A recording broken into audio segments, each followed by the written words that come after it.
Bonjour, bonjour, j'espère que vous allez bien. Encore une fois, ça fait un petit moment que j'ai pas tourné de vidéo, mais voilà, me revoilà. J'espère que vous avez passé de bonnes vacances, que vous avez été ressourcés. J'espère que votre rentrée s'est bien passée aussi et que vous êtes requinqués pour cette nouvelle saison. Comme indiqué dans le titre de la vidéo, mais également dans mes stories sur Instagram, donc c'est une vidéo qui est en collaboration avec mon frère et ami Restauration par Christ. Je vous mettrai d'ailleurs ses contacts, sa chaîne YouTube. N'hésitez pas à les regarder, n'hésitez pas à le suivre également sur Instagram parce que c'est quelqu'un qui m'édifie énormément, avec qui je grandis spirituellement aussi, donc voilà, n'hésitez pas à le suivre.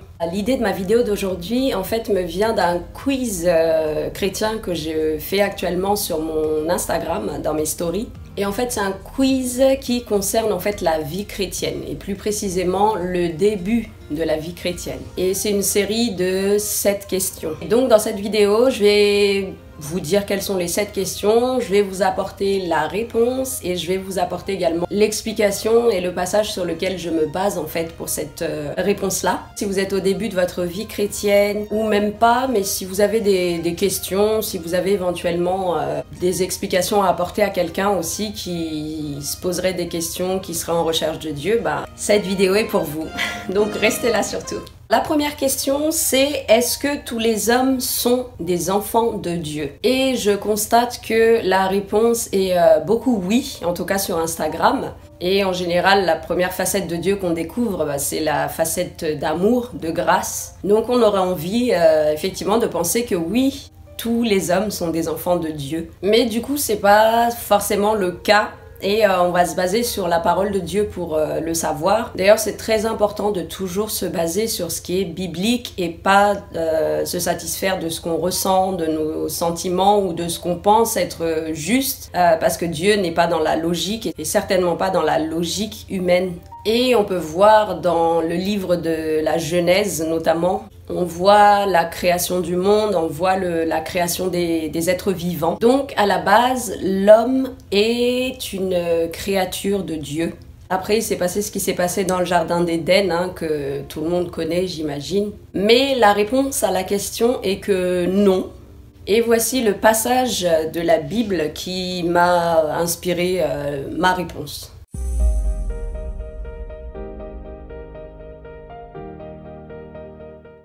Question 2.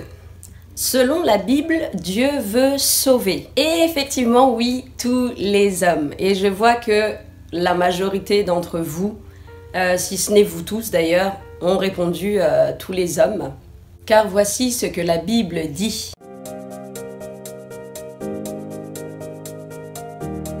Question 3. Comment faire partie de la famille de Dieu ?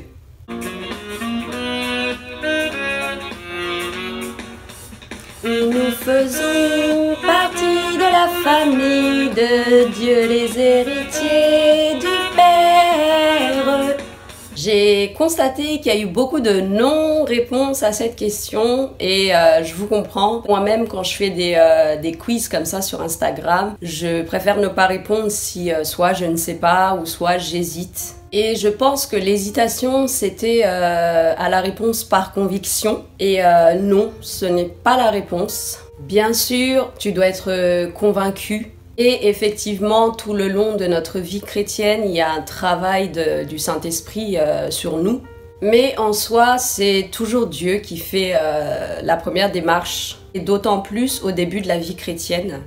Et nous, ce qui nous incombe, c'est le choix, la décision. Effectivement, on le voit, c'est lui qui nous a aimés en premier. Il est venu mourir à la croix, il nous a pardonné. En ce qui concerne les quelques réponses qui ont choisi par onction, c'est pas faux non plus. L'Esprit du Seigneur, l'Éternel, est sur moi car il m'a oint pour porter de bonnes nouvelles aux malheureux, pour proclamer la liberté aux captifs. Mais au début de notre vie chrétienne, on n'est pas forcément conscient d'une onction de Dieu sur notre vie. D'ailleurs, ne pas en être conscient ne nous empêche pas de se sentir enfant de Dieu ou faisant partie de la famille de Dieu.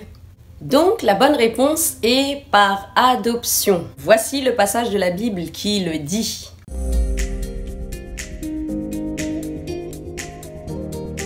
Question 4. nous vivons loin de Dieu à cause...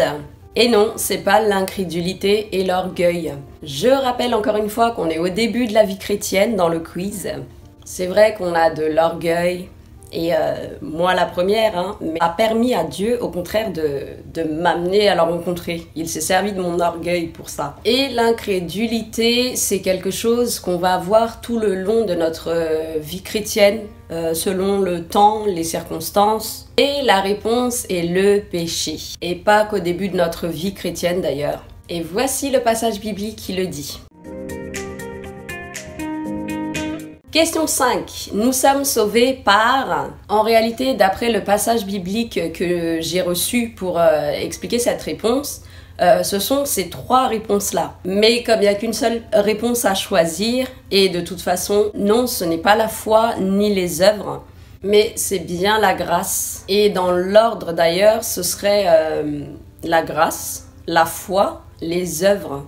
Pour répondre aussi à un petit débat sur la question, effectivement, les œuvres mortes sans la foi, ça ne sauve pas. Et la foi sans les œuvres non plus. Mais je vous laisse ce passage qui va mieux parler à votre cœur.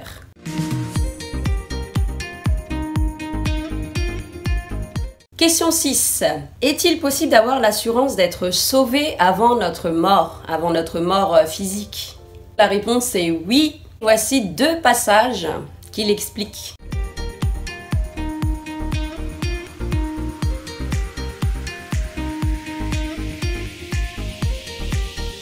Septième et dernière question. Dans la Bible, la repentance est... Il y a plusieurs possibilités. Ma réponse, c'est une transformation de vie. Voici l'explication. La repentance est une étape qui est nécessaire et qui est même primordiale pour accéder à la présence de Dieu. Le péché nous prive d'accéder jusqu'à Dieu, nous prive de la gloire de Dieu. Il n'y a aucun homme qui soit sans péché. La repentance, c'est avant tout déjà de reconnaître que nous sommes pécheurs. Mais bien plus, c'est s'engager à ne pas recommencer, à être renouvelé dans nos pensées. Jésus est l'exemple parfait. Lui a été parfait. Nous, ce que nous pouvons faire, c'est être excellents. De reconnaître que par nos propres forces, même si nous essayons très fort, nous ne pouvons pas, nous avons besoin de son aide. Qu'on le laisse rentrer dans notre vie. Quand Jésus a dit qu'il était dans le Père et que le Père était en lui, c'est tout simplement pour nous, au fur et à mesure, le laisser s'imprégner de plus en plus en nous. Nos péchés ne peuvent être effacés que par l'œuvre de Jésus à la croix, parce qu'il y a des situations qui sont impossibles à l'être humain de pardonner. Le pardon n'est pas ce que l'on croit, le pardon ce n'est pas nécessairement laisser une chance à quelqu'un. Il y a des situations où c'est tout bonnement impossible. Le pardon c'est tout simplement libérer l'autre, et surtout se libérer soi-même. La repentance, c'est changer d'attitude. Grâce à la repentance, nous pouvons accéder aux promesses de Dieu. En acceptant que Jésus est effectivement mort pour nos péchés, en y plaçant toute notre foi. La repentance, c'est tout simplement reconnaître que nous sommes imparfaits, que nous ne pouvons pas changer par nous-mêmes et que nous avons besoin de l'aide de Dieu. C'est par la foi que nous nous approprions tout ça. J'espère que ce petit quiz, les réponses et les explications vous ont béni, vous ont apporté quelque chose. Si c'est le cas, n'hésite pas à liker, à commenter et à partager. Pour plus d'exhortations au quotidien, n'hésite pas à me suivre aussi sur Instagram. Si tu as des questions, n'hésite pas à venir me parler directement en message privé sur Instagram ou m'envoyer un mail. Si tu as besoin de prières également, si tu as besoin, n'hésite pas. En attendant la prochaine vidéo, prenez bien soin de vous, soyez bénis et je vous dis à très bientôt.